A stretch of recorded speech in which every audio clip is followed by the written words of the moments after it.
In the American South, there were decisions made behind closed doors that history never intended to remember, not because they were rare, but because they were too revealing.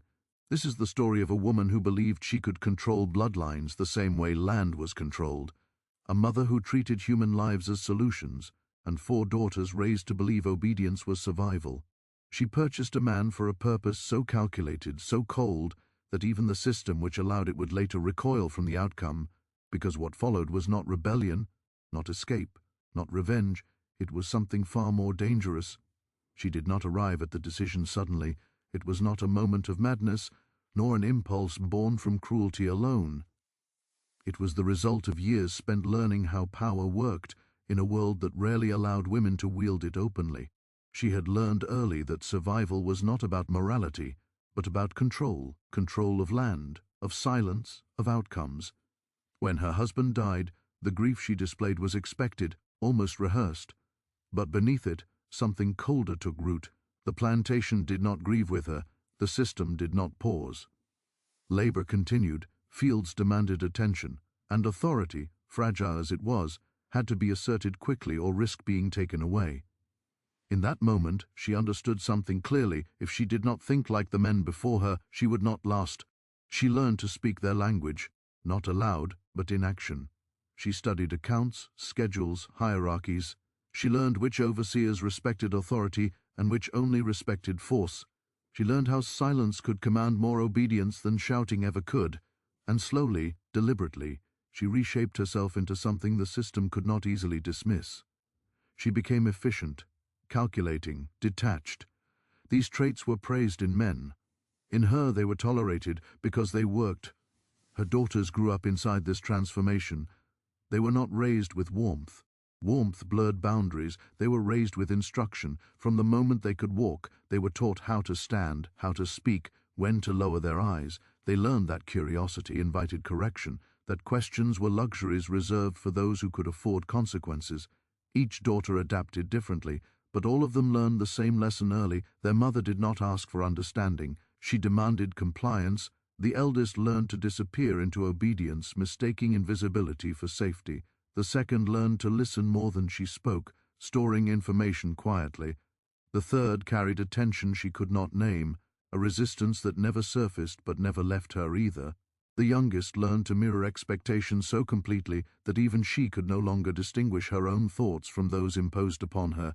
Together, they formed a household that appeared orderly, controlled, respectable. That appearance mattered. It mattered more than truth. As the girls grew, the mother began to see them less as children and more as variables. Their futures were not theirs to imagine. They were extensions of the estate, continuations of bloodline, instruments through which stability could be preserved. This was not unusual in her world, it was simply unspoken. She believed herself honest for acknowledging it. The problem emerged gradually, like rot beneath polished wood. Men came and went, neighbors, associates, distant relatives, but none satisfied her requirements. Some lacked discipline, others lacked loyalty.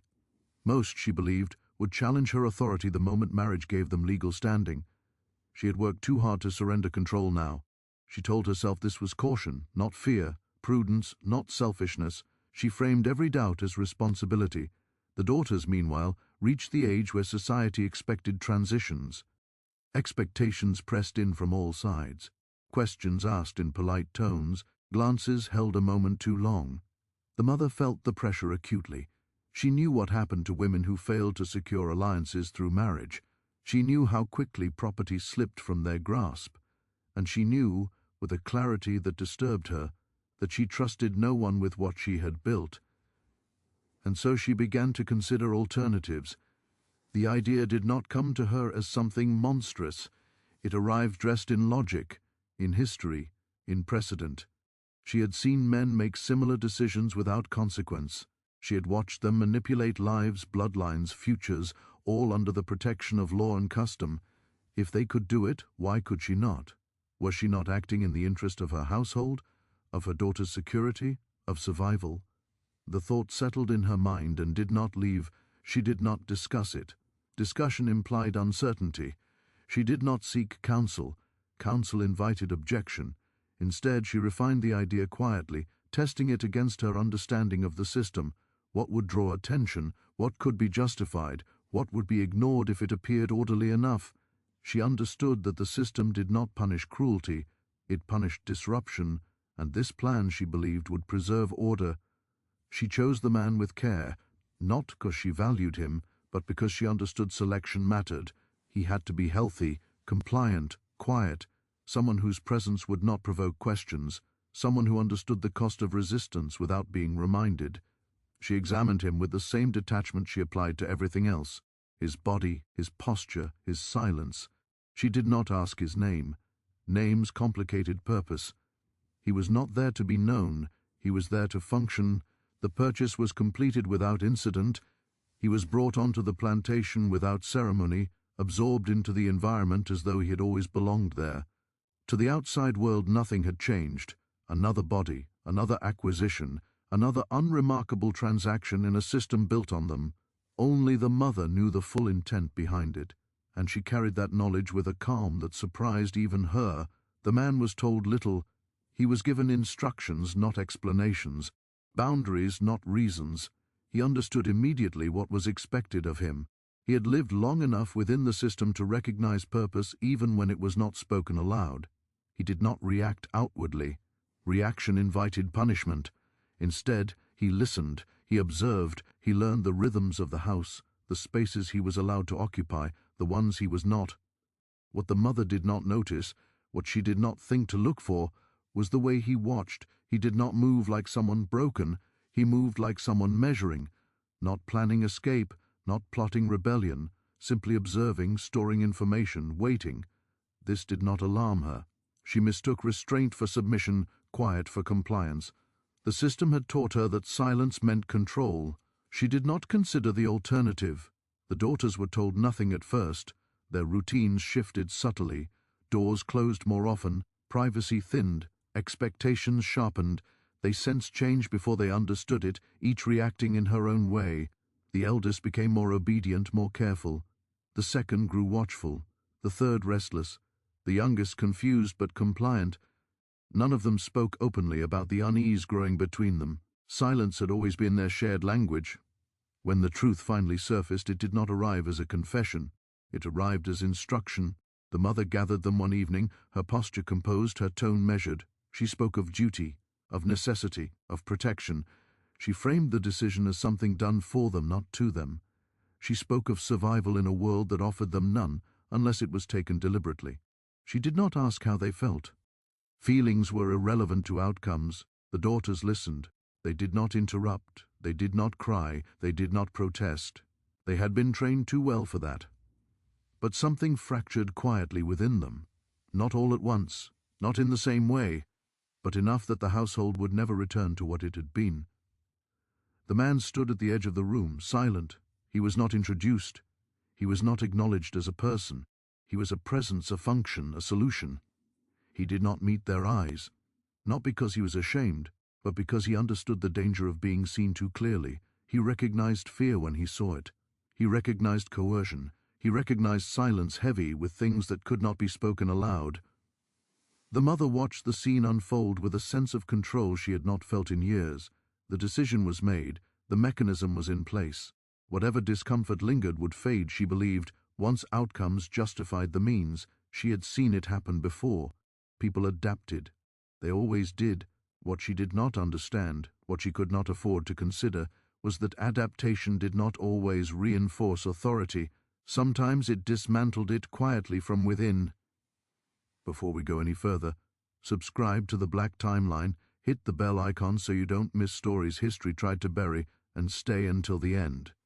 When this story is over, leave a comment telling us how deeply it affected you, because this decision, calculated, controlled, and cloaked in logic, was only the beginning, and what followed was not what she planned for. The house did not change overnight. That was what made everything that followed so unsettling. The walls remained where they had always been. The floors creaked in familiar places. The routines that governed each day continued with almost painful normality. Breakfast was served at the same hour. Lessons were conducted as they always had been.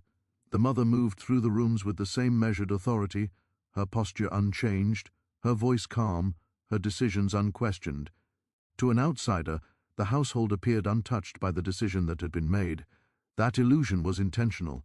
Disorder invited scrutiny, and scrutiny threatened control, but beneath that surface, something had shifted irreversibly. The man's presence altered the air of the house in ways that could not be spoken.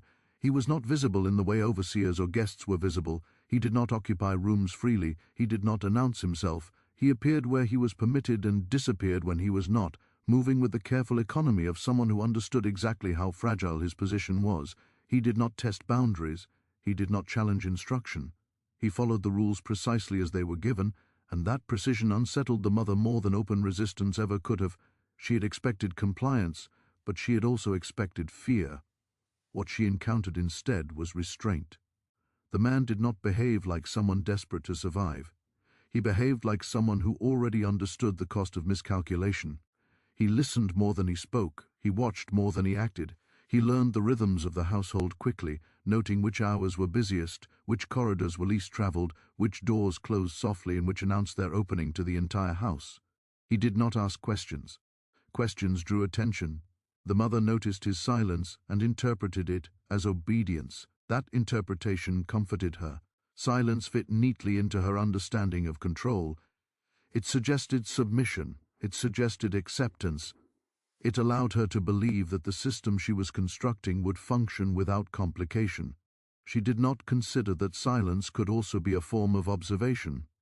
The daughters felt the change immediately. It was not the man himself that unsettled them at first, but the way their mother's attention sharpened. Her instructions grew more precise, her expectations more rigid.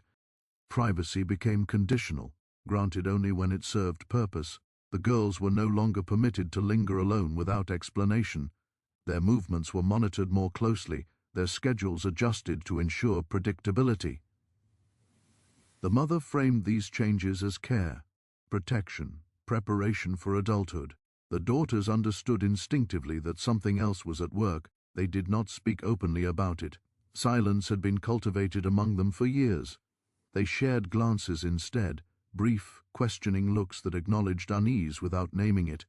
Each processed the shift differently. The eldest leaned further into obedience, hoping compliance would insulate her from whatever threat she sensed. The second withdrew inward, observing quietly, storing details. The third grew restless, her tension manifesting in small acts of resistance that went unnoticed but not unfelt. The youngest followed instructions with an almost frightening eagerness, mistaking approval for safety. When the truth was finally made explicit, it did not arrive as revelation but as expectation. The mother chose her words carefully. She spoke of necessity, of circumstances beyond sentiment. She framed the decision as pragmatic, even protective. She told them that the world was not kind to women without alliances, that survival required sacrifice, and that she had chosen the only path that guaranteed stability. She did not raise her voice. She did not threaten. She did not acknowledge the discomfort in the room. She spoke as though explaining the weather, unpleasant but unavoidable. The daughters listened in silence. None of them asked if they had a choice. They already knew the answer. The man stood apart during this exchange, positioned deliberately at the edge of the room. He did not look at the daughters directly. He kept his gaze lowered, his posture controlled. This was not shame. It was strategy. He understood that visibility could be misinterpreted, that any sign of emotion, revulsion, anger, even pity, could be framed as defiance. He did not give the mother that opportunity. He remained exactly what she expected him to be. But expectation, he understood, was not the same as reality. The first moments of enforced proximity were marked not by violence or confrontation, but by tension so dense it felt physical. The daughters moved carefully, uncertain where they were permitted to stand, how they were expected to behave. The man followed instructions precisely, never exceeding them, never deviating. The mother observed closely, monitoring every interaction, every pause, every silence. She believed she was managing the process. In truth, she was reacting to it. What unsettled her most was not resistance, but the absence of chaos. The household did not fracture. There were no outbursts, no open defiance, no collapse into hysteria. The daughters complied outwardly, just as they had been trained to do. The man complied completely. The system, at least on the surface, worked. And yet, the mother felt a growing unease she could not explain. She had anticipated difficulty. She had prepared for conflict. She had not prepared for quiet. Quiet allowed thoughts to form. The daughters began to notice one another in new ways. Shared discomfort became a point of connection, even if they could not articulate it. They exchanged looks that carried meaning beyond words. They lingered in shared spaces longer than necessary, drawn together by an unspoken understanding that isolation now carried greater risk than proximity. This shift was subtle, but it mattered. Authority thrives on division. Unity, even tentative, threatened control. The man noticed this shift as well. He did not encourage it. Encouragement would have been dangerous. Instead, he allowed it to exist. He adjusted his own behavior to avoid becoming a focal point, ensuring that any connection formed among the daughters appeared organic rather than imposed.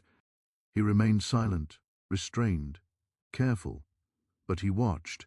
He learned which daughter spoke when nervous, which withdrew, which masked fear with composure. He learned not to intervene, not to influence, not to disrupt. Survival depended on restraint. The mother mistook this restraint for success. She believed the absence of open resistance validated her decision. She told herself that discomfort would fade with time, that compliance would become routine, that outcomes would justify the means. She focused on maintaining order, on ensuring that appearances remained intact. She did not consider the emotional undercurrents shifting beneath her control. The household continued to function. Meals were eaten, lessons were taught, chores were completed. Visitors came and went, none aware of the arrangement that governed the house. The mother took care to ensure discretion. Reputation mattered. She understood that while the system tolerated cruelty, it demanded subtlety. She trusted that her authority would protect her from consequence. The daughters carried the weight differently as days passed. The eldest clung to obedience, believing that if she followed every instruction precisely, she might regain some semblance of safety. Her compliance became rigid, almost mechanical. The second grew more observant, noting patterns, anticipating moments of privacy, learning how to move without attracting attention. The third's resistance deepened, though it remained internal, manifesting as sleeplessness, irritability, moments of defiance too small to punish but too persistent to ignore. The youngest began to mirror expectations so completely that her own reactions became difficult to distinguish from performance. The man remained constant throughout these shifts. He did not assert himself. He did not withdraw. He existed within the narrow boundaries assigned to him, navigating them with careful precision. He did not mistake his compliance for powerlessness. He understood that endurance itself was a form of agency, though one that required patience. What the mother failed to recognize was that her decision had altered the structure of the household in ways she could not reverse. Authority that relied solely on obedience without consent became increasingly fragile. The daughters no longer viewed their mother as an unquestionable force. They saw her instead as an actor within the same system that constrained them, albeit one with more leverage. This realization did not inspire rebellion. It inspired awareness. Awareness changed everything. Conversations shifted subtly. Words were chosen more carefully. Silences grew heavier, more intentional. The daughters began to understand the difference between compliance and belief. They complied because they had to. They no longer believed because belief had become dangerous. The man's presence, intended to reinforce control, had instead exposed the mechanics of power too clearly to ignore. The mother sensed this change without fully understanding it. She noticed the daughter's eyes linger a moment longer, their expressions grow more guarded. She responded by tightening control, shortening allowances, increasing oversight, reinforcing hierarchy. She told herself this was necessary. She did not acknowledge that escalation often signaled weakness. The man observed this escalation with quiet attention. He did not intervene. Intervention would have confirmed the mother's suspicions, justified further restriction. Instead, he focused on maintaining equilibrium. He absorbed tension without reflecting it back. He remained predictable, reliable, unthreatening. This predictability became a stabilizing force, though the mother did not recognize it as such. What unsettled her most, though she would never admit it, was the man's refusal to behave as an object. He did not perform gratitude, he did not display fear, he did not seek favor. He fulfilled his role with a discipline that denied her the emotional leverage she expected. She had anticipated control through dependency. Instead, she encountered endurance through detachment. This subtle difference undermined her confidence more than open defiance ever could have. Daughters noticed this as well. They did not romanticize him. They did not confuse his restraint for kindness. But they recognized in his behavior a model of survival that differed from submission. He endured without surrendering internal autonomy. He complied without erasing himself. This realization unsettled them deeply because it suggested a possibility they had never been taught to imagine. The household entered a new phase marked by quiet tension. Nothing dramatic occurred. There were no scenes that history would record, and yet the foundations of authority were shifting. The mother continued to issue commands, but they landed differently now. The daughters followed them, but without the unquestioning acceptance that had once sustained her control. The man continued to comply, but in doing so, he exposed the limits of obedience as a tool of domination. The system the mother had constructed began to strain, not because it was challenged openly, but because it no longer functioned invisibly. Every act of control required reinforcement, every assumption required verification. The effort of maintaining authority increased, even as its effectiveness diminished. She told herself this was temporary. That time would smooth the discomfort, that routine would normalize the arrangement, that outcomes would vindicate her choice. She clung to this belief because acknowledging doubt would unravel everything she had built, but doubt had already entered the house. It lived in the silences between the daughters, in the restraint of the man, in the mother's growing need to assert control where once it had been assumed. And that doubt, once introduced, could not be contained indefinitely, because systems built on coercion do not collapse all at once. They erode quietly. The shift that followed did not announce itself with spectacle. There were no raised voices, no shattered routines, no single moment that could be pointed to as the beginning of collapse. Instead, the household entered a period of heightened awareness, as though every person inside it had begun listening more carefully to the same silence. The daughters moved through their days with a precision that felt newly deliberate. Their gestures were smaller, their expressions more carefully arranged. They learned to measure the weight of every glance, every pause, every word left unspoken. The house, once governed by routine alone, now felt governed by anticipation. The mother noticed this and mistook it for discipline taking hold. She believed the initial discomfort had settled into acceptance. The absence of open protest reassured her. In her mind, obedience equaled success. She did not understand that obedience, when stripped of belief, transformed into something else entirely. She did not recognize that her daughters were no longer simply complying, but calculating. The difference was subtle, but it mattered. Calculation invited agency. Agency threatened control. The man remained a constant presence, neither advancing nor retreating. His restraint continued to unsettle the mother, though she would never name it as such. She had expected the arrangement to render him passive, perhaps fearful, perhaps visibly diminished. Instead, he existed within the narrow confines assigned to him with a steadiness that resisted categorization. He did not appear grateful. He did not appear resentful. He appeared focused. That focus, quiet and unyielding, created an undercurrent of tension the mother could sense but not trace. The daughters began to respond to him in ways that surprised even themselves. It was not attraction, not sympathy in the way the mother feared, and certainly not affection as stories would later attempt to frame it.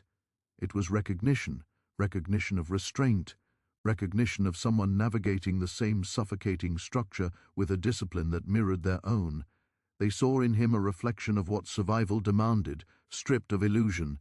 He did not offer them escape. He did not promise anything. He simply endured, and in that endurance he exposed the reality they had all been trained to ignore, that survival did not require belief in the system, only understanding of it. The eldest daughter noticed this first. She had built her life around compliance, believing that obedience was protection. Watching the man comply without diminishing himself unsettled her deeply. It suggested that her own submission had been more complete than necessary. This realization frightened her.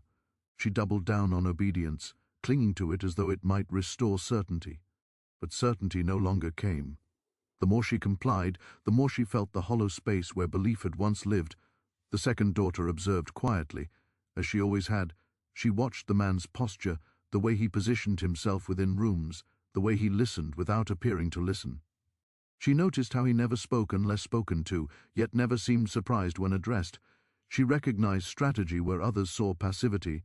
She began to apply similar restraint to her own behavior, adjusting her movements, her expressions, her responses.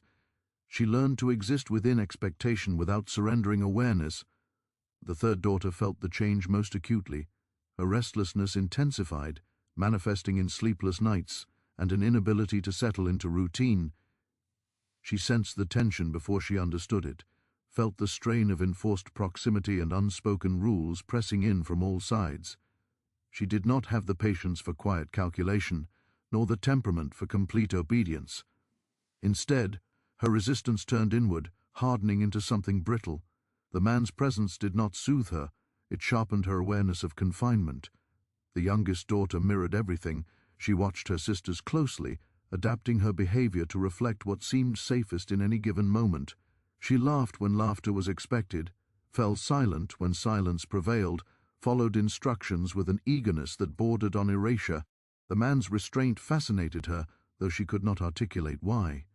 She sensed, without understanding, that he operated by a different set of internal rules than the ones their mother enforced. The mother, observing these shifts, responded with increased regulation. She shortened allowances, tightened schedules, reinforced boundaries. She framed these measures as necessary adjustments, evidence of her attentiveness as a parent. She told herself that control required maintenance, that systems functioned best when monitored closely.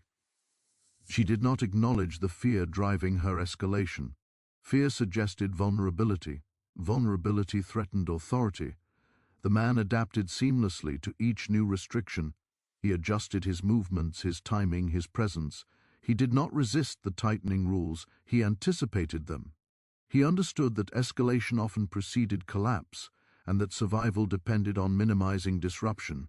He did not attempt to communicate with the daughters beyond what was required. He did not encourage alliance. He did not discourage it either. He allowed the dynamic to evolve naturally, understanding that intervention would only draw attention. What the mother failed to see was that her increased control was accelerating the very change she sought to prevent. The daughters began to rely on one another more openly. Shared discomfort became shared understanding. They developed a silent language of glances and pauses, of proximity and withdrawal. This was not rebellion. It was adaptation. They learned how to exist within the household without exposing themselves individually. Collectively, they were harder to isolate. Authority thrives on isolation. The mother sensed this shift and attempted to counter it by dividing their responsibilities, separating their routines, reinforcing individual accountability. The effort required to maintain this separation grew with each passing day. Control, once assumed, now demanded constant reinforcement. The mother felt the strain, though she would never admit it. She told herself that leadership was always exhausting, that doubt was simply the cost of responsibility.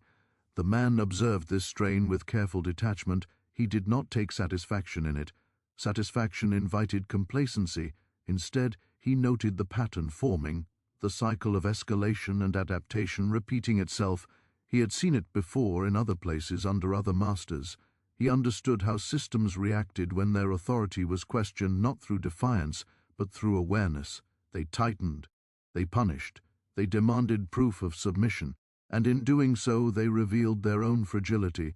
The daughters began to see this too, not consciously, not as theory, but as lived experience. Each new rule felt less justified than the last. Each punishment felt less corrective and more defensive. The mother's authority, once unquestioned, now appeared strained. This realization did not embolden them, it unsettled them. Authority that appeared absolute had once provided predictability. Authority that revealed its limits created uncertainty. Uncertainty was dangerous. The man navigated this uncertainty with a discipline that impressed even himself.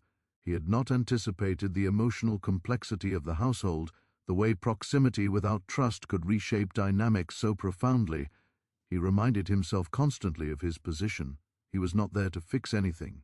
He was not there to save anyone. He was there to survive. Anything beyond that was risk.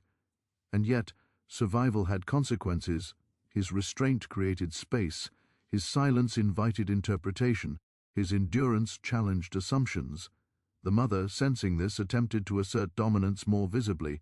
She issued orders in sharper tones, corrected minor deviations publicly, reasserted hierarchy at every opportunity. These displays satisfied her momentarily, but they did not restore the ease of control she had once enjoyed. The daughters complied outwardly, but something within them had shifted permanently. They no longer interpreted authority as natural. They saw it as constructed, maintained through effort rather than inevitability. This awareness changed how they moved through the house. They followed rules not because they believed in them, but because they understood the consequences of breaking them. This distinction mattered. It created distance between compliance and consent. The household existed now in a state of suspended tension. Nothing catastrophic occurred. No lines were crossed that could not be punished. And yet every interaction felt charged. The mother sensed the precariousness of the arrangement, but could not identify its source. She told herself that time would resolve it, that repetition would dull awareness, that outcomes would vindicate her decision. She underestimated the endurance of awareness. The man continued to perform his role with unwavering discipline. He did not seek favor. He did not exploit vulnerability. He did not offer comfort. Comfort could be misread. Instead, he maintained consistency. Consistency became his shield. It allowed him to exist without provoking reaction, to endure without inviting attention. The daughters watched this and learned that survival did not require submission of the self. They learned that compliance could be strategic rather than internalized.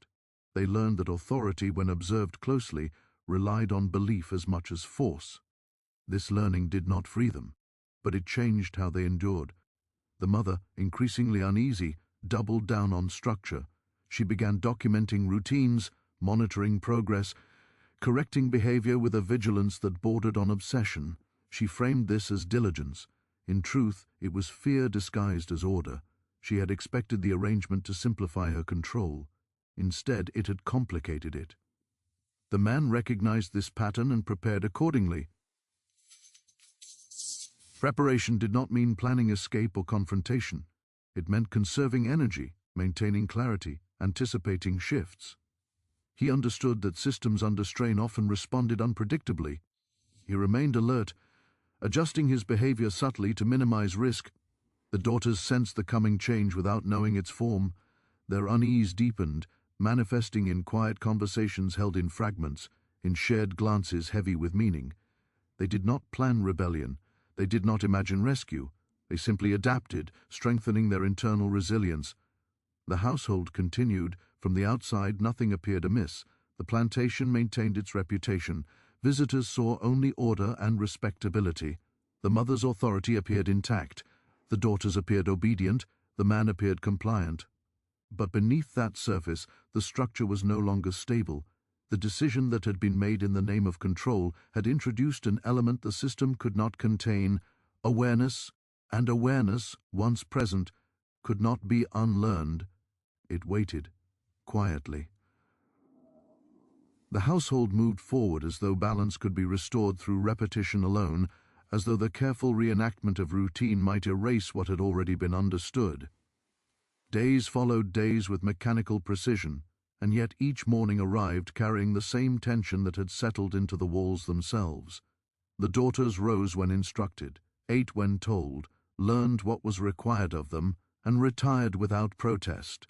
Their compliance was flawless. That, more than anything, disturbed the mother.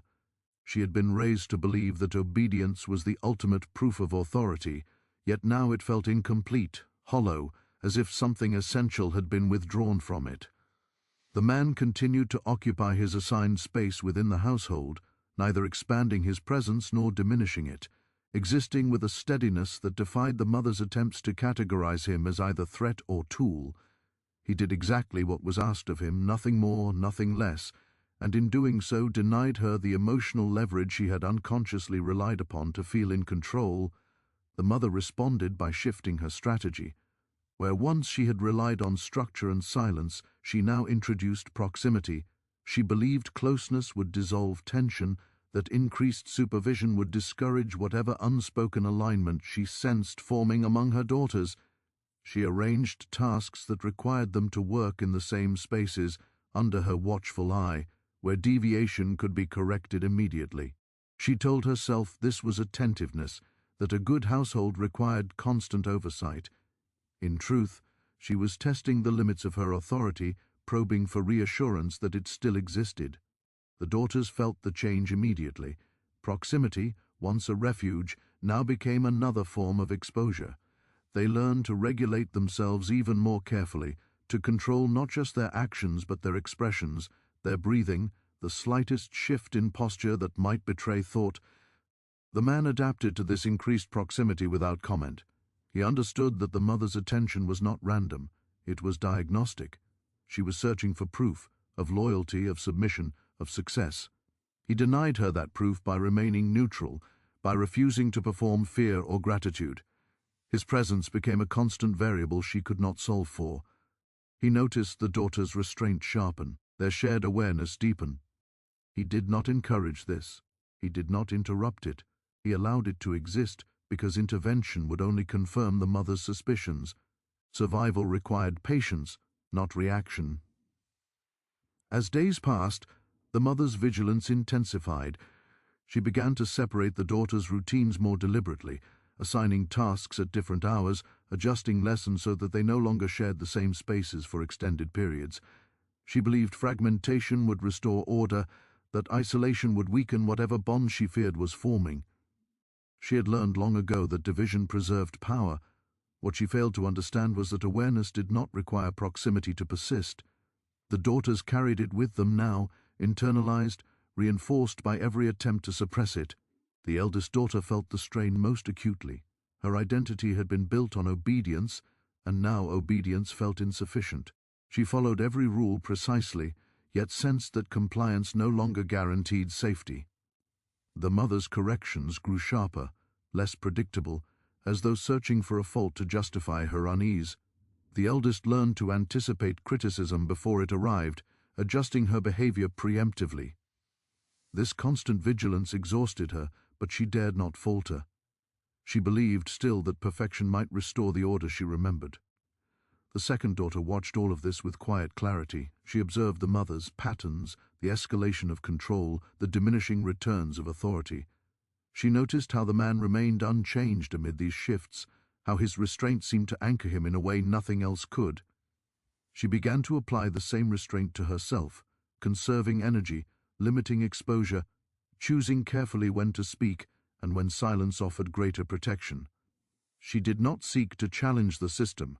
She sought to understand it fully, believing that understanding offered the only real defense. The third daughter's internal resistance hardened into something sharper. She felt trapped by the tightening structure, suffocated by the constant scrutiny. Sleep eluded her. Her thoughts raced at night, circling the same unanswerable questions. She did not trust the mother's reassurances. She did not trust the system's promises. She did not trust herself to remain silent forever. The man's presence did not comfort her. It reminded her of the reality she could not escape. This awareness unsettled her deeply, pushing her toward an edge she did not yet know how to navigate. The youngest continued to mirror expectations with unsettling precision. She adapted her behavior to match whatever seemed safest in the moment, erasing any sign of internal conflict. The mother mistook this for success, believing the youngest exemplified the outcome she had intended. She did not recognize the cost of such erasure, the way it hollowed the child from within. The man noticed, though he said nothing. He recognized the survival strategy for what it was, a form of disappearance more complete than any physical absence. The household entered a phase of controlled tension, where every action felt provisional, subject to reassessment. The mother's authority no longer flowed effortlessly. It demanded constant reinforcement. She corrected minor deviations publicly, not because they warranted it, but because she needed to feel the weight of her control. Each correction brought brief satisfaction, followed by deeper unease. She could not understand why obedience no longer reassured her. She told herself the problem lay with others, never with the structure she had imposed. The man recognized the signs of impending escalation. He had seen this pattern before, in other places under other masters. When control began to feel insufficient, systems responded with force. Not necessarily overt violence, but measures designed to reassert dominance decisively. He prepared himself quietly, conserving strength, maintaining clarity, ensuring that nothing in his behavior could be interpreted as provocation. Preparation, he knew, was safest when invisible. The daughters sensed the shift as well. They did not discuss it openly, but their shared glances grew heavier, more deliberate. They moved through the house with heightened caution, aware that the margin for error was shrinking. The eldest clung to routine as a lifeline. The second refined her observation into strategy. The third struggled to contain her restlessness.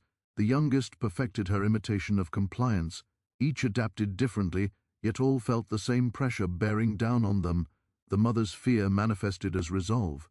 She decided that the arrangement required reinforcement, that the boundaries needed to be clarified once and for all. She believed the ambiguity of roles had allowed uncertainty to flourish. To restore order, she would make expectations unmistakable. She did not announce this decision. She implemented it through action, through tightened rules and explicit instructions that left no room for interpretation. She believed clarity would eliminate doubt. What she did not anticipate was the effect of that clarity. The man followed the new instructions precisely, as he always had. His compliance was absolute, his demeanor unchanged. This consistency frustrated the mother more than any sign of resistance could have. She had expected the tightening rules to produce visible submission, perhaps even gratitude. Instead, she encountered the same quiet endurance, the same refusal to perform emotion. She began to realize, though she would never articulate it, that compliance alone did not grant control over another's inner life. The daughters reacted to the clarified expectations with varied responses. The eldest's obedience became rigid, almost brittle, as though any deviation might shatter her carefully constructed safety. The second adapted smoothly, incorporating the new rules into her internal calculations. The third felt the walls closing in, her internal resistance straining against the constraints. The youngest disappeared further into performance, her true thoughts buried beneath layers of imitation. The household's equilibrium grew increasingly fragile. The mother sensed this and interpreted it as a need for further control. She increased supervision, reduced allowances, and limited movement within the house. She believed that tightening the structure would stabilize it. In reality, she was accelerating its erosion. Authority that required constant assertion revealed its own insecurity. The man watched this escalation with measured concern. He understood that systems under strain often sought scapegoats, that blame might be assigned to justify harsher measures. He remained vigilant, ensuring that nothing in his conduct could be construed as cause. He did not seek alliances. He did not offer comfort. He maintained neutrality as his shield, trusting that restraint would carry him through whatever came next. The daughters felt the cost of this neutrality differently. They did not resent the man. They did not idealize him. They recognized in his endurance a mirror of their own constrained existence. His presence underscored the reality they all shared, that survival required adaptation, not belief. This recognition bound them together more tightly than any overt alliance could have. It was a bond forged in shared awareness, not affection. The mother, increasingly isolated by her own authority, failed to see this bond clearly. She sensed it as threat, not understanding. She responded by attempting to assert dominance more visibly, delivering instructions with sharper tone, correcting behavior with less patience. Each assertion provided momentary relief, followed by deeper unease. She could not escape the feeling that something essential had slipped beyond her control. The house itself seemed to absorb this tension. Rooms felt smaller, corridors longer, silence heavier. Even routine sounds, the closing of doors, the scraping of chairs, carried new weight. The daughters moved through these spaces with careful deliberation, aware that any misstep might invite consequence. The man navigated the same spaces with the same discipline, his presence steady amid the growing strain. The mother told herself that this phase would pass, that once expectations were fully internalized, the household would settle into the order she had envisioned. She clung to this belief because the alternative was unthinkable. To acknowledge that her decision had destabilized the very structure she sought to protect would require confronting the limits of her control. She was not prepared to do that. The man, however, understood that the situation was reaching a critical point. He had learned that escalation rarely reversed itself without consequence. Something would give, either the system would fracture openly, or it would harden into something more severe. He prepared for both possibilities by remaining exactly as he was, predictable, restrained, unremarkable. Survival, he knew, often depended on becoming unnoticeable at the right moment. The daughters sensed the impending shift without knowing its form, their shared awareness sharpened, their internal strategies refined. They did not plan rebellion, they did not imagine escape, they focused on endurance, on preserving what little autonomy they could within the constraints imposed upon them. They learned to hold their thoughts privately, to communicate through silence, to trust their shared understanding without naming it. The mother's authority stood intact in appearance, but hollowed beneath the surface. She continued to issue commands, to enforce rules, to maintain the structure she believed essential. Yet each assertion required more effort than the last. Each correction felt less satisfying. She did not recognize this as erosion. She interpreted it as responsibility, as the burden of leadership. The house remained orderly. The system continued to function. And yet, beneath the routine, the foundations were shifting. The decision that had been made in the name of control had reached a point where its consequences could no longer be contained through adjustment alone. The mother stood at the center of a structure that demanded constant reinforcement, unaware that the very effort of maintaining it was accelerating its decline. The man remained steady, prepared, watchful. The daughters endured, aware, aligned, and the household moved forward, carrying within it the quiet certainty that whatever came next would change everything. The escalation did not arrive with a single decision or a visible breaking point. It unfolded gradually, like pressure building behind walls that had already begun to thin. The mother's authority, once exercised with quiet certainty, now demanded constant reaffirmation. Every instruction carried an edge it had not carried before. Every correction lingered longer than necessary. As though she were listening for something beyond compliance, an echo of reassurance that never quite came. The household continued to function, but the effort required to maintain that function increased with each passing day, and the cost of that effort began to surface in ways she could not ignore. Even if she refused to name them, she told herself the tightening was temporary, that all systems required recalibration, that the daughter's unease would settle once expectations were fully internalized. This belief sustained her through the early days of escalation, when the strain still felt manageable, but as time passed, the escalation became its own routine, and routine has a way of revealing truth. The more the mother asserted control, the more she was forced to confront the reality that control no longer flowed naturally. It had to be enforced. And enforcement, by its very nature, announced weakness. The daughters felt this shift acutely. They had learned to read their mother's moods long before they could articulate them. Now they sensed something new beneath the familiar authority, uncertainty. It appeared in the way her gaze lingered too long, in the sharpness of her tone when correcting minor deviations, in the sudden changes to schedules that seemed designed less for efficiency than for reassurance. The daughters did not discuss this openly. They absorbed it, each in her own way, adjusting behavior accordingly. The eldest tightened her adherence to routine until it bordered on ritual. She rose earlier than required, completed tasks with meticulous precision, and avoided any action that might invite scrutiny. She believed that if she could embody obedience completely, she might restore the stability she remembered. But obedience no longer produced the outcome she expected. The more perfectly she complied, the more invisible her effort became, and invisibility offered no protection against a system searching for proof of dominance. The second daughter continued to observe, her quiet attention sharpening into something more deliberate. She noticed patterns in the mother's escalation, the moments when authority felt strongest, the moments when it wavered. She began to anticipate shifts before they occurred, adjusting her behavior to minimize exposure. She learned when silence offered safety and when it invited suspicion. This constant calculation exhausted her, but it also provided a sense of agency she had never known before. Awareness became her refuge. The third daughter's internal resistance reached a critical point. The tightening rules felt suffocating, and the constant supervision left her with no space to release the tension building inside her. She began to make small, almost imperceptible deviations, lingering a moment longer than permitted, hesitating before following an instruction, allowing her expression to harden briefly before smoothing it away. These acts were not rebellion. They were signals, even if only to herself, that she had not surrendered entirely.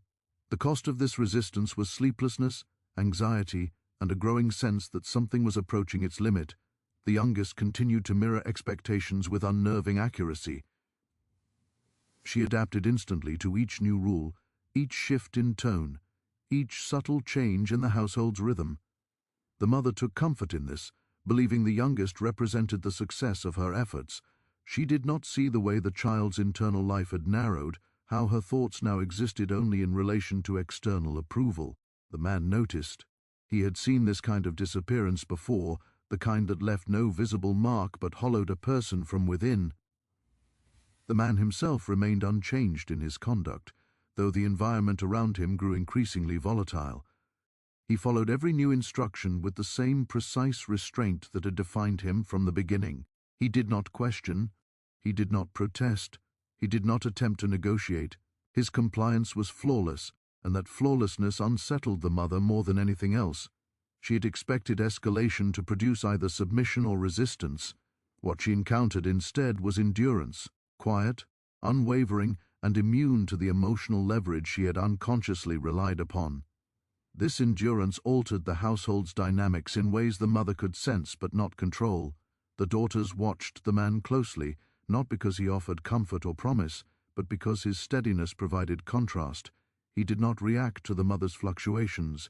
He did not appear threatened by her assertions. He did not seek approval. His presence demonstrated without words that compliance did not require internal surrender. This realization spread quietly among the daughters, reinforcing the awareness that had already begun to take root. The mother responded to this unspoken alignment with further tightening. She reduced unsupervised time to nearly nothing, arranged tasks to keep everyone under her direct observation, and introduced explicit consequences for minor deviations. She framed these measures as necessary discipline, evidence of her commitment to order. In reality, they were attempts to reassert dominance over a structure that no longer responded predictably to her authority. Each new rule required justification. Each consequence demanded explanation. Authority that once existed as assumption now required performance. The household's atmosphere grew heavy with anticipation. Every interaction felt provisional, subject to reinterpretation. The daughters moved through their days with heightened caution, aware that the margin for error had narrowed to almost nothing. The man navigated the same environment with the same discipline, his predictability serving as both shield and anchor. He understood that systems under strain often sought a focal point for blame, and he ensured that nothing in his behavior could be construed as provocation. The mother's fear began to manifest in decisions that reached beyond the household's immediate routines. She started involving outsiders, overseers, distant relations, acquaintances whose approval she sought to validate her authority. These consultations were framed as administrative, but their true purpose was reassurance. Each external affirmation provided momentary relief, followed by deeper unease. The more she sought confirmation, the more she revealed her dependence on it. The daughters sensed this widening circle of oversight and adjusted accordingly. They learned to perform compliance not just for their mother, but for observers whose presence added another layer of scrutiny. This performance demanded constant vigilance. It eroded what little privacy remained, forcing them to retreat further into themselves.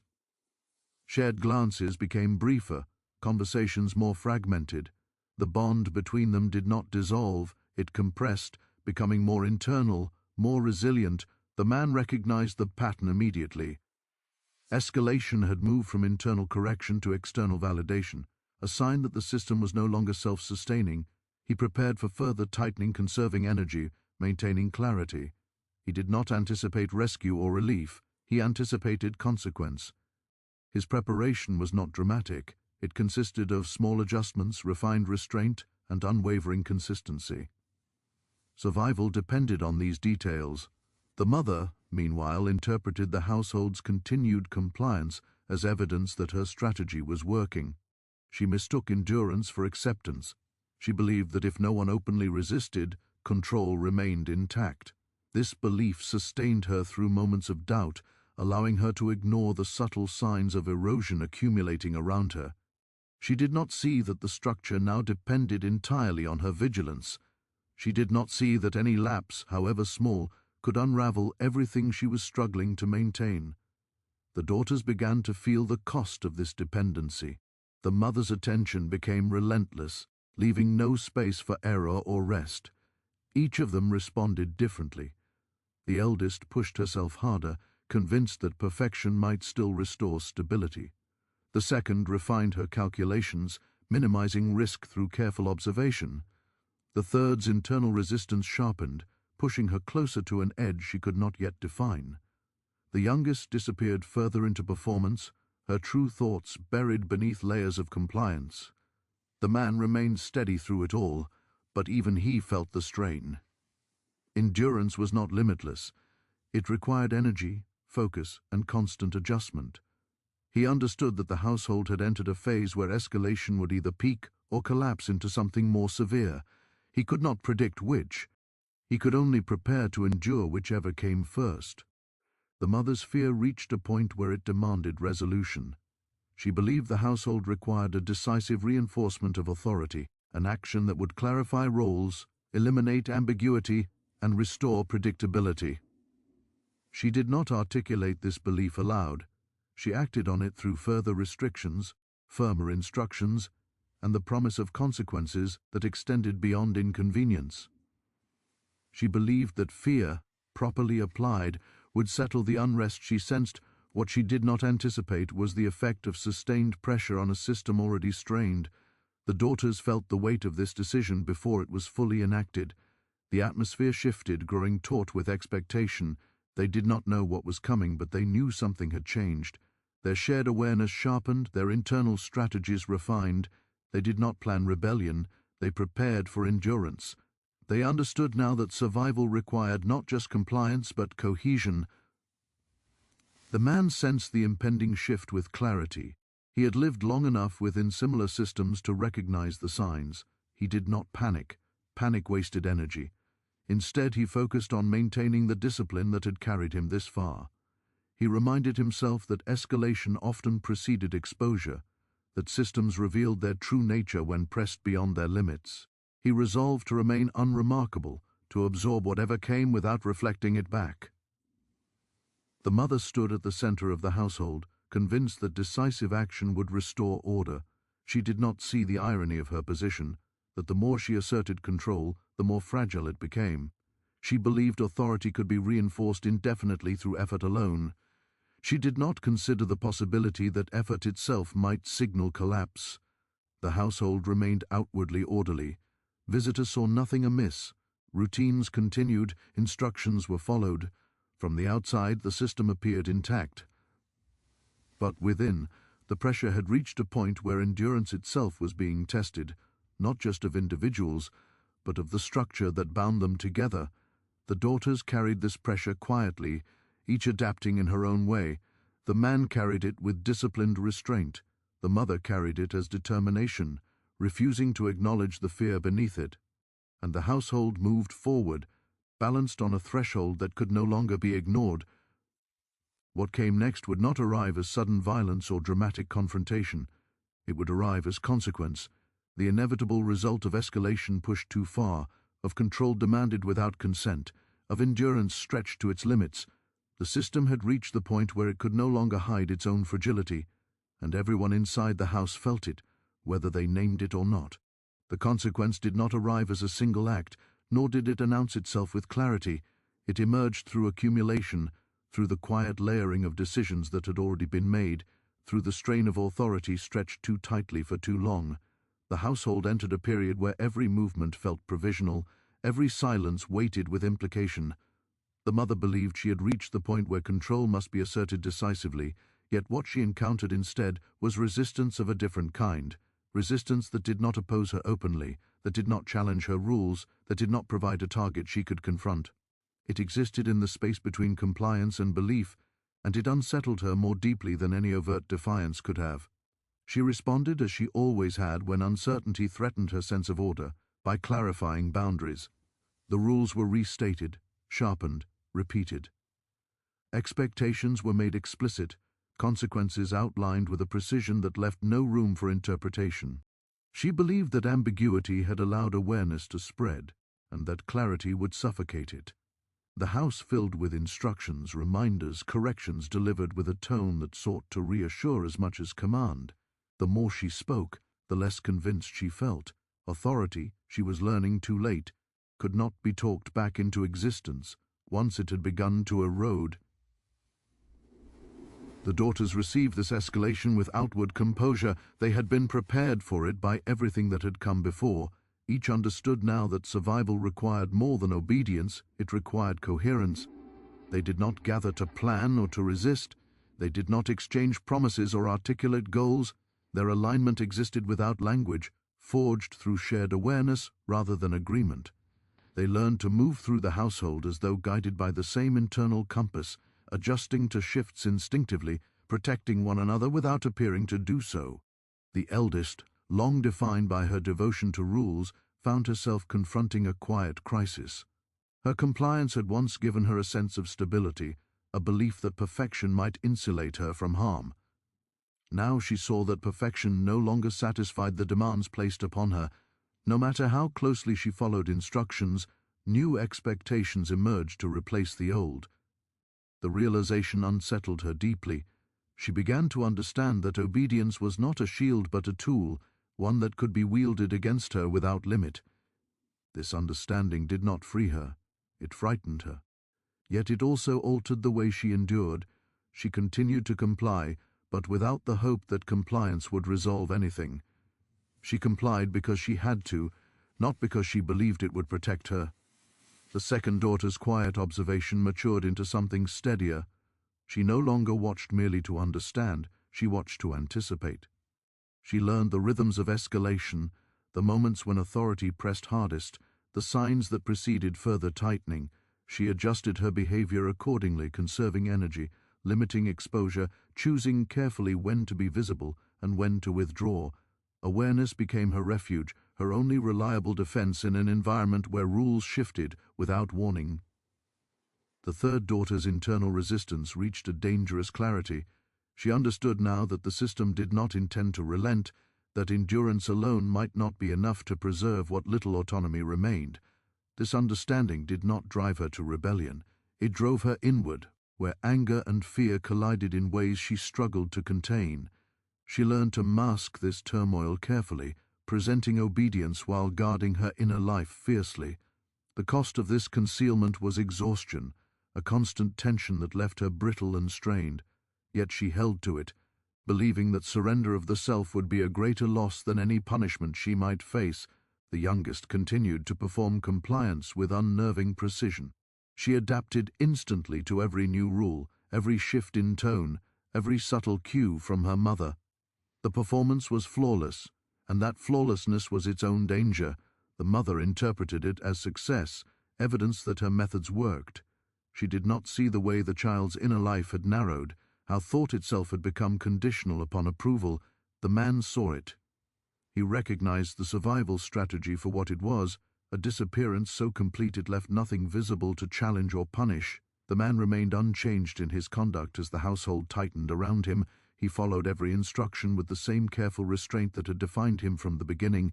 He did not protest, he did not seek favor, he did not attempt to intervene. His endurance was not passive, it was deliberate. He understood that escalation often sought an object to justify itself, and he refused to become that object. By remaining predictable, unremarkable, and compliant, he denied the system the reaction it needed to confirm its own legitimacy.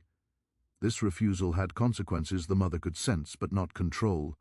Her authority began to feel reactive rather than directive. Each new rule responded to something she could not quite name.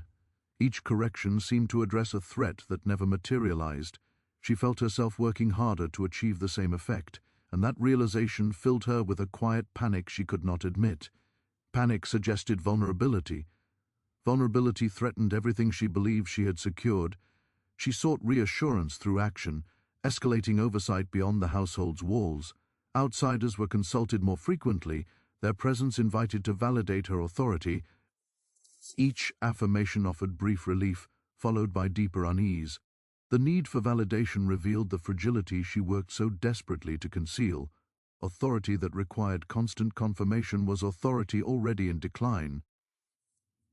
The daughters sensed this widening circle of scrutiny and adjusted again. They learned to perform compliance not just for their mother, but for observers whose presence added another layer of risk. This performance demanded constant vigilance, eroding what little privacy remained. Shared glances became shorter, conversations fragmented, yet their alignment endured. It compressed inward, becoming more resilient precisely because it was no longer visible. The man recognized the shift immediately. External validation was a sign of a system losing confidence in itself.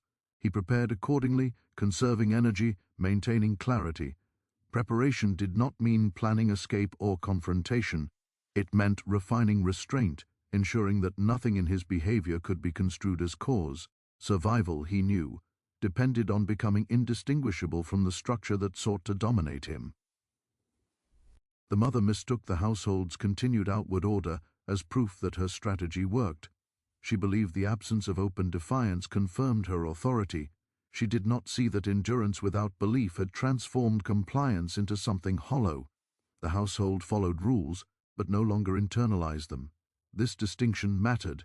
It created distance between action and allegiance, a distance authority could not easily bridge. Pressure continued to mount. The mother's decisions grew sharper, more decisive, as though she were racing against something she could feel but not name. She believed the household required a final reinforcement of authority, an act that would clarify roles and restore predictability. She did not articulate this belief. She enacted it through further restrictions, firmer instructions, consequences that extended beyond inconvenience into genuine threat. She believed fear, properly applied, would settle the unrest she sensed. The daughters felt the weight of this escalation immediately. The atmosphere grew taut with anticipation, as though the house itself were holding its breath. They did not know what form the consequence would take, but they knew it would arrive. Their shared awareness sharpened into readiness. They did not plan rebellion. They prepared for endurance, understanding that survival now required cohesion more than compliance. The man sensed the impending shift with clarity born of experience. He had lived long enough within similar systems to recognize the signs. He did not panic. Panic wasted energy. Instead, he focused on maintaining the discipline that had carried him this far. He reminded himself that systems revealed their true nature when pressed beyond their limits. He resolved to remain unremarkable, to absorb whatever came without reflecting it back. The mother stood at the center of the household, convinced that decisive action would restore order. She did not recognize the irony of her position, that the more she asserted control, the more fragile it became. She believed authority could be reinforced indefinitely through effort alone. She did not consider the possibility that effort itself signaled collapse. The household remained outwardly orderly. Visitors saw nothing amiss. Routines continued. Instructions were followed. From the outside, the system appeared intact, but within, the pressure had reached a point where endurance itself was being tested, not just of individuals, but of the structure that bound them together. The daughters carried this pressure quietly, each adapting in her own way. The man carried it with disciplined restraint. The mother carried it as determination, refusing to acknowledge the fear beneath it. And the household moved forward, balanced on a threshold that could no longer be ignored. What followed would not arrive as sudden violence or dramatic confrontation. It would arrive as consequence, the inevitable result of escalation pushed too far, of control demanded without consent, of endurance stretched to its limits. The system had reached the moment where it could no longer hide its own fragility, and everyone inside the house felt it, whether they named it or not. The unexpected was no longer approaching, it had already begun. The beginning of the consequence was so quiet that it almost went unnoticed, hidden within the ordinary motions of the day. No announcement was made, no punishment declared, no spectacle offered to signal that a line had been crossed. Instead, the mother altered a single routine, then another, each change small enough to appear reasonable on its own. A lesson moved to a different hour, a door left open that had once been closed, a task reassigned without explanation. These adjustments accumulated slowly, tightening the household's structure in ways that felt deliberate, but difficult to challenge. The mother believed she was restoring order through precision. In truth, she was exposing how fragile that order had become. The daughters sensed the shift immediately. Their bodies responded before their minds could articulate what had changed. Movements grew more careful, breaths more measured. They learned to scan rooms instinctively, to read not just their mother's face but the absence of expression that now accompanied her instructions. The mother no longer sought affirmation through tone or reassurance.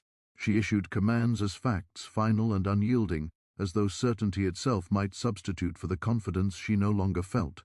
This change unsettled the daughters more than any raised voice ever had. Silence, when wielded deliberately, carried its own threat.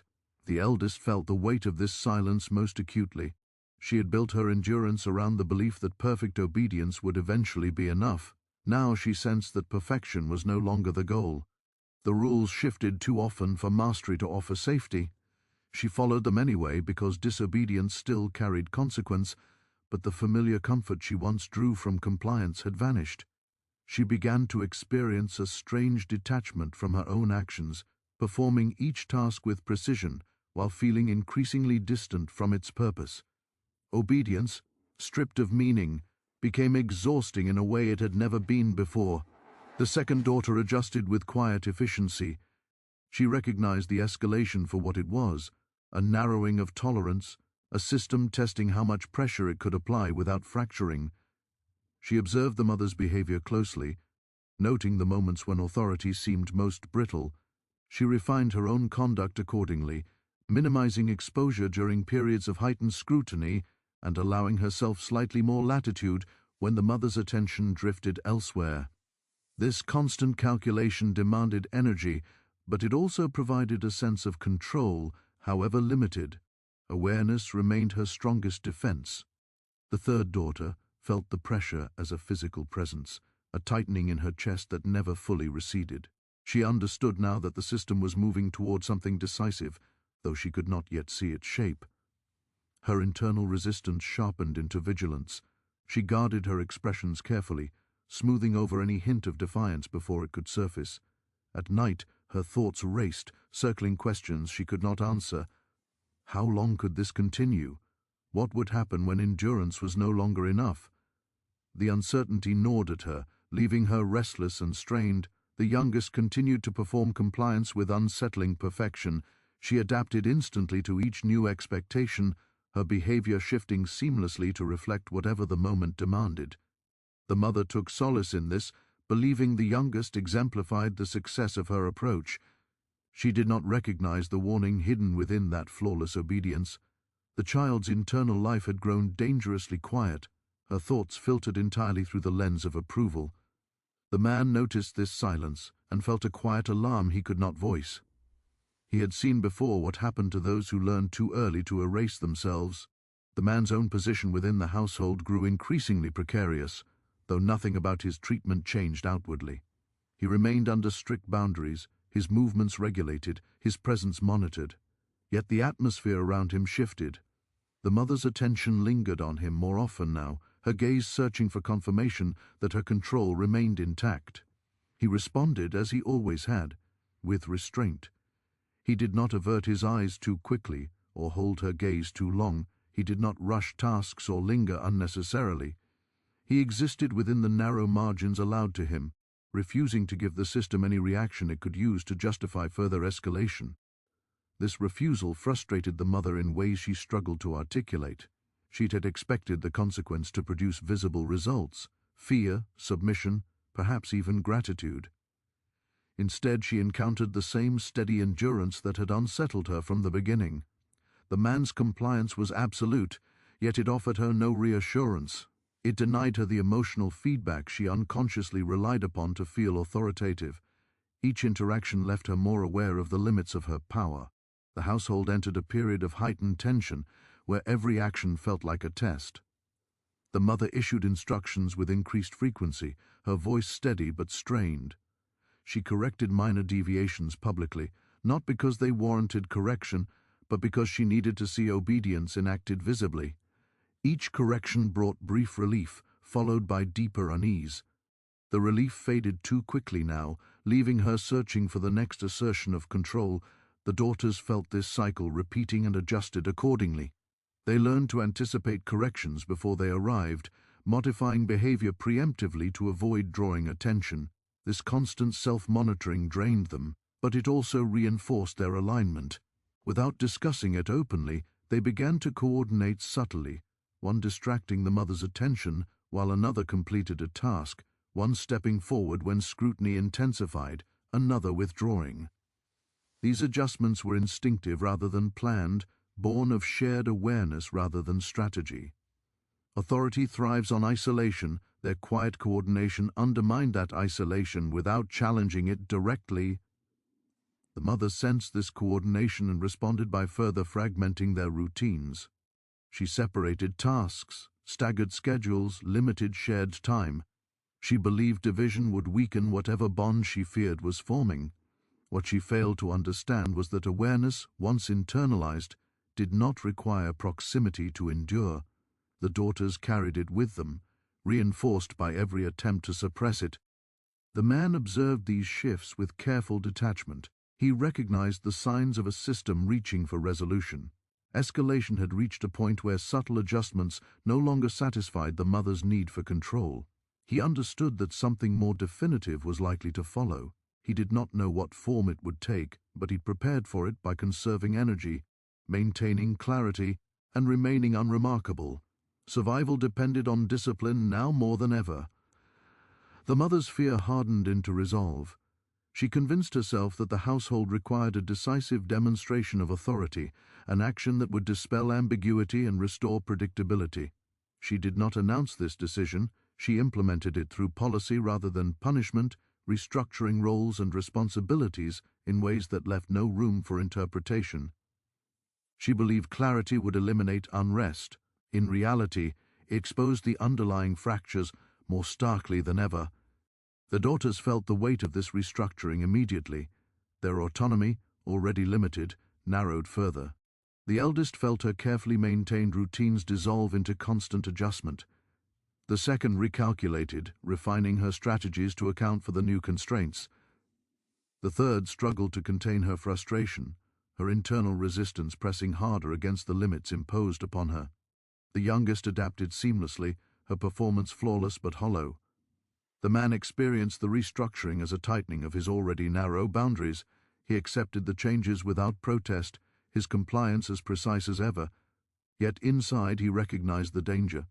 Systems that sought decisive resolution often did so by creating conditions that forced failure. He resolved to remain vigilant, to respond with restraint rather than reaction. Endurance had carried him this far. He trusted it to carry him further. The mother watched the household closely as the new structure took hold. She searched for signs of relief, for evidence that her authority had been restored. Instead, she found only increased effort. The system required constant attention now, each deviation demanding correction, each silence demanding interpretation. Authority had become labor, and labor, no matter how relentless, could not replace belief. The daughters sensed the mother's growing strain and understood its significance. Authority under strain became unpredictable.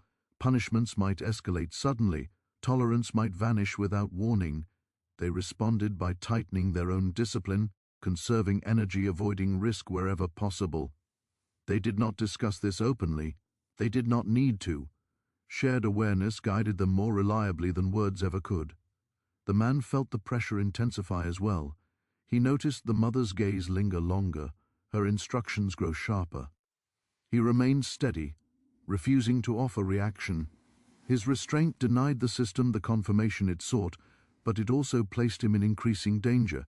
Systems under strain often turned on those who refused to validate their authority emotionally.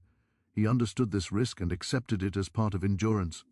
The household's atmosphere grew increasingly heavy, as though the walls themselves absorbed the tension. Sounds carried further, silences weighed more. The daughters moved through this environment with heightened caution, each aware that the margin for error had narrowed to almost nothing. The man navigated the same space with disciplined restraint, his presence steady amid the growing instability. The mother, sensing the precariousness of her position, doubled down on certainty. She framed her decisions as necessary, her authority as unquestionable. She did not acknowledge the fear beneath this certainty. Fear, once recognized, could not be contained. She chose instead to believe that effort alone could sustain control.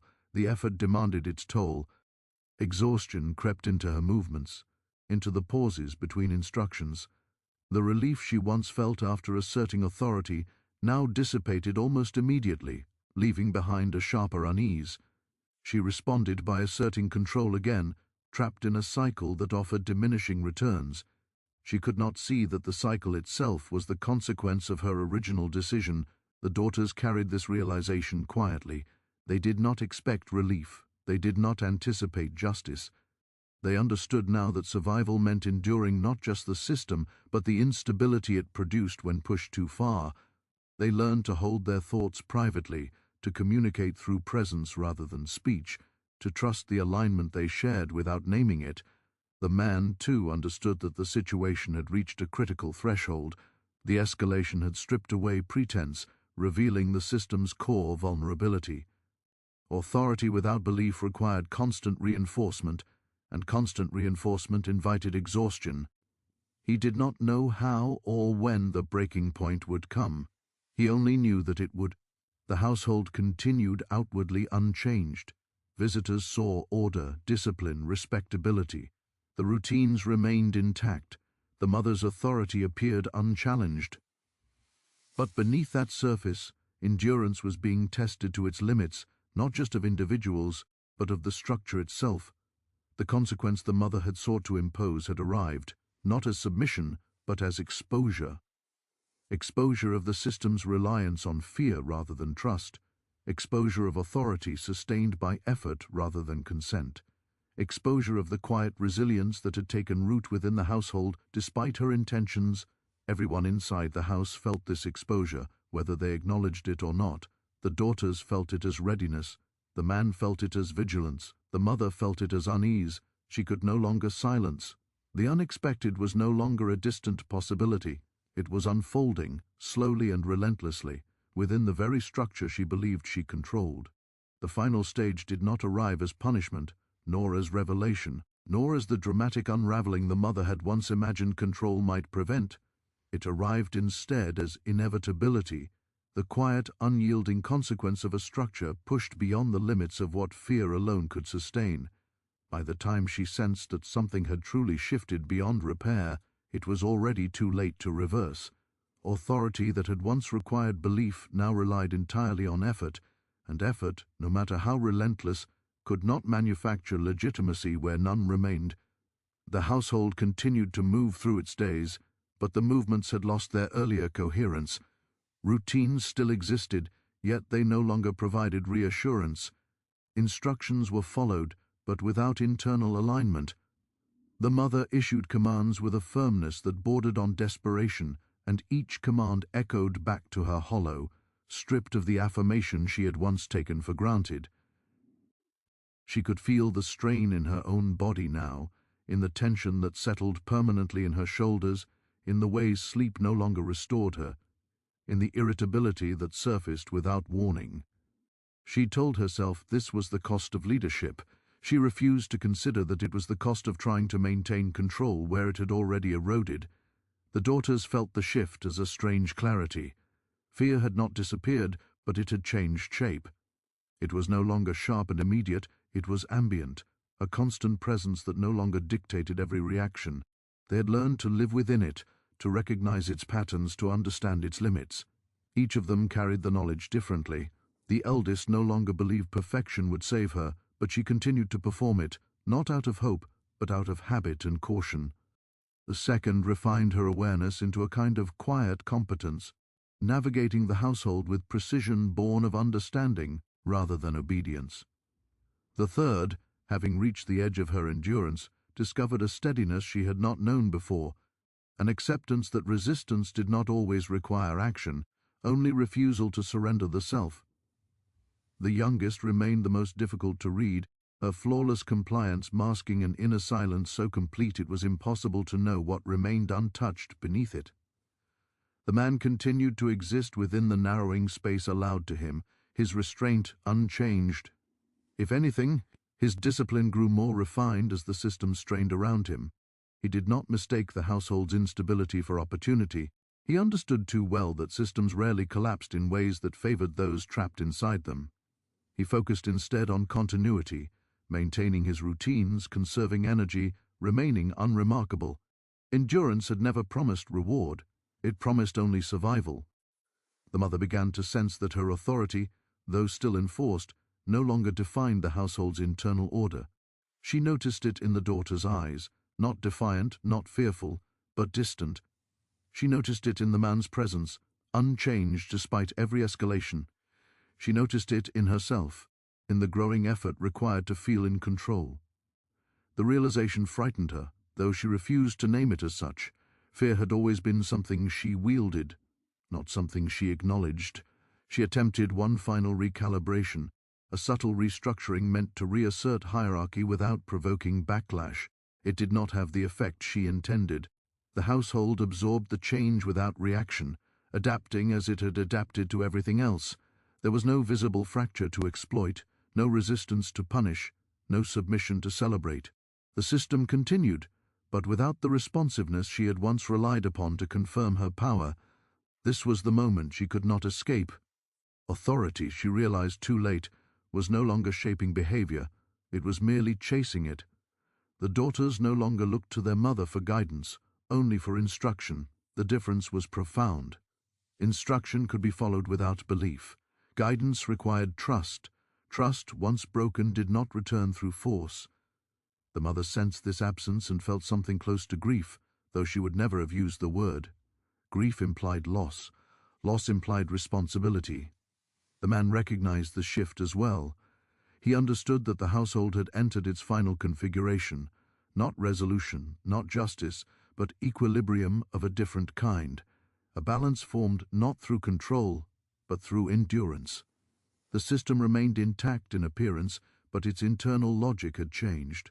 Compliance existed without allegiance, order persisted without belief. This was not victory. It was survival in its most stripped-down form. Time moved forward as it always did, indifferent to intention. The household aged. Routine settled into something quieter, less volatile. The mother's authority remained, but it no longer expanded. It did not grow stronger. It simply persisted, maintained through habit rather than conviction. She continued to issue commands, and they continued to be followed. From the outside, nothing appeared amiss.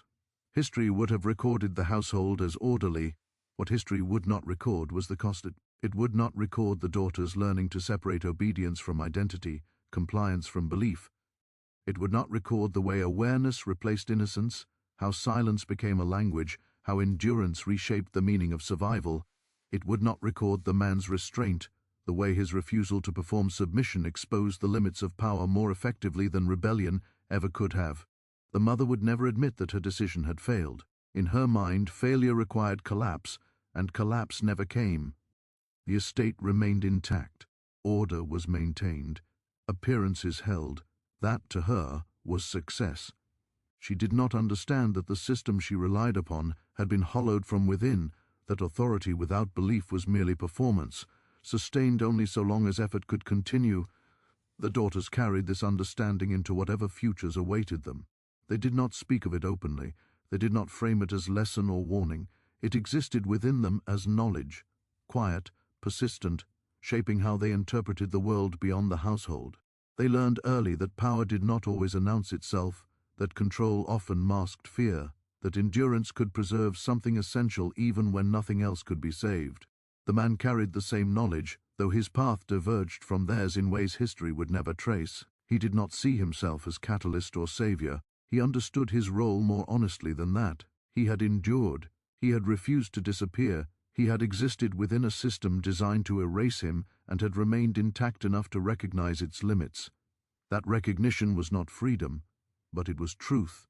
The household, once built on certainty, now rested on something far more fragile: habit. Habit could sustain structures for a long time, sometimes longer than justice allowed, sometimes long enough to convince those inside that nothing had changed. But habit did not restore what had been lost. What had been lost was belief, and belief, once gone, did not return through force. This is where the story ends. Not with redemption, not with punishment, not with escape. It ends with exposure.